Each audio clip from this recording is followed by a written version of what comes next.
Neelkanth Mishra is here with me to talk more about that. Neelkanth, good afternoon.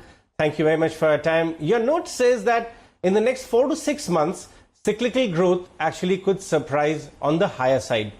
I want to understand from you, what are the drivers of this surprise growth which you are talking about? Some on the street are already surprised by the numbers which have come in so far. The shrinking was lower than expected and the rebound is sharp. But you're making a case that there could be some more upside to this cyclical growth rebound. Talk to us about the drivers which you are reading ahead. Yeah, and also thank you for having me, and it's an absolute pleasure to be here. So the growth surprises that we are talking about are driven by, one, the unhinging of the statistical numbers as we saw a very steep decline, right? So what happens is most people, so if suppose you start at 100 and then you go to 76 like we did in the June quarter. To go back to 100, you have to go up 33%, right? And I think writing that 33% number looks a bit odd, even though people may not explicitly be doing that. So I think the FY22 over FY20 growth rate, which is currently at plus 1% or so in consensus numbers in GDP growth, I think can end up at 3 to 4%. Basically, that there can be a 2 to 3% at least growth forecast increase in FY22. The second is that the period running into the pandemic, we had seen intense destocking across supply chains because of financial system stresses. So as the supply chains and then reduced inventory, retailers, wholesalers, distributors, if the end demand was say plus 3%, what the manufacturers saw was maybe minus 3, minus 4%. And this meant much lower output, right? GDP is output.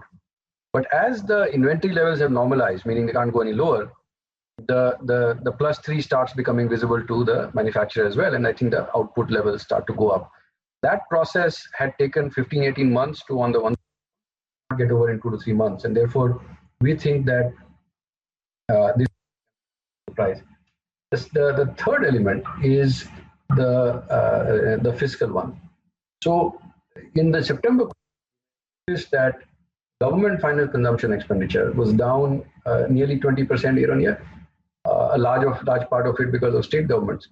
And so the fiscal headwind that people fear would emerge toward the end of the financial year, in my view, has already happened. In fact, it was very visible in the September quarter. In fact, what has happened now is that in the second half of the fiscal year, the tax growth that is coming through for the states and the center is going to be far better than what was there in the first half. And I think the fact that the central government decided to clear fertilizer subsidy arrears is a sign that they are actually not under fiscal stress at all. And I think that the normalized spending by state and central governments can be a tailwind to growth. And lastly, of course, there's the global cyclical revival. So as you may have seen, global IP has struggled in the last 1 or 2 months as the Western world has gone back into lockdowns. And as the things start opening up, say by Feb, March, when sufficient vaccination has started to happen, though this process will take, I think, 5, 6 months at least, we expect that also can be for the Indian economy.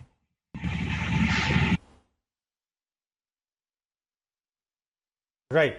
Neelkanth, how much of this growth which we are talking about, which continues, is how durable will it be? How much prolonged could it be? Could it face hiccups? And the bigger question also, while some are talking about, is how much of that is already in the price. You did briefly touched upon that in your report as well. But your comments on the durability of this growth and how much is the street factoring in already? Excellent question. So, see, the first correction, the first comment I would like to make is that in the last 10 years, we have steadily seen India's medium-term growth rate being revised downwards, right? So, over the past 25 years, we have grown at nearly 7% CAGR. 20 years also the same, 15 years is the same. But from what used to be the 8 plus 6 formula, right? So 8% GDP growth real, 6% inflation, so 14% nominal GDP growth, which was a norm 10 years back. We have now come to a point where even before the pandemic, many people had moved to a 6% growth and of course a much lower inflation number. Now I think is a time when perhaps some of those numbers need to be revised upwards. And the first reason for that is that the monetary conditions are a lot easier than they were. We had excessively tight monetary conditions.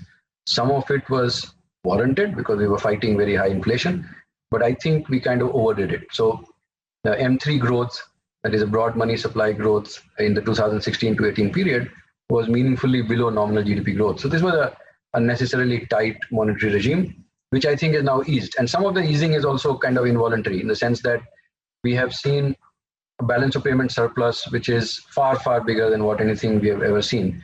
And you must have seen that foreign currency reserves have gone from $468 billion to like $579 billion in 8.5 months. There's like 4% of GDP added in like 8.5 months. So this has forced the RBI to print a lot more money. And the result of that has been like 7 lakh crores, 7 trillion rupees in the deposit with the RBI overnight. And therefore, suddenly there are large firms, of course, the good quality firms, borrowing below the repo rate in the short-term markets, which is quite remarkable. So there's been monetary easing. The headwinds from the real estate market have disappeared, meaning the real estate market had been stagnating and slowing for several years, and that was in its own way creating stresses. That has disappeared. Of course, there have been labor law changes, corporate tax rate has been cut. But I think the most important change that has happened in the last 2 months is the PLI schemes, the production-linked incentive schemes that the government is embarking on. This is a remarkable change in India's industrial policy on many counts. The first is the first time that the government is giving money for companies to grow, and you can see the excitement in the country, in the economy, or in the companies that hope to benefit from this. The second is that the government, instead of spreading it out thinly when it would not, because the government has limited fiscal resources, the government is saying, look, I am going to not say if I have 100 rupees, I'm not going to give 1 rupee each to 100 companies. I would rather give 10 rupees to 10 companies. And so that it is meaningful enough for them to, and it will be linked to performance. And then it will be delivered and it will deliver performance. Interestingly, if there are 20 applicants, I will choose the 10 largest firms. So the government realizes that especially in the export market, it's important to have size and scale. And these are all very strong shifts in India's industrial policy. So as a meaningful amount of money starts to get allocated to these schemes, it is very likely in our view that medium-term growth outlook. So we estimate about 1.7% of GDP of additional output, incremental output coming out just because of the PLI schemes. And I think while the most revenue counters, the clock will start in FY23 because firms will be told if you can grow, say 10% or 15% or 20% annually, we will give you, say 5% of revenue or 7% of revenues. All right, so let's take a very quick break. We'll come back and bring you more highlights from that interview as well as a lot more to stay tuned.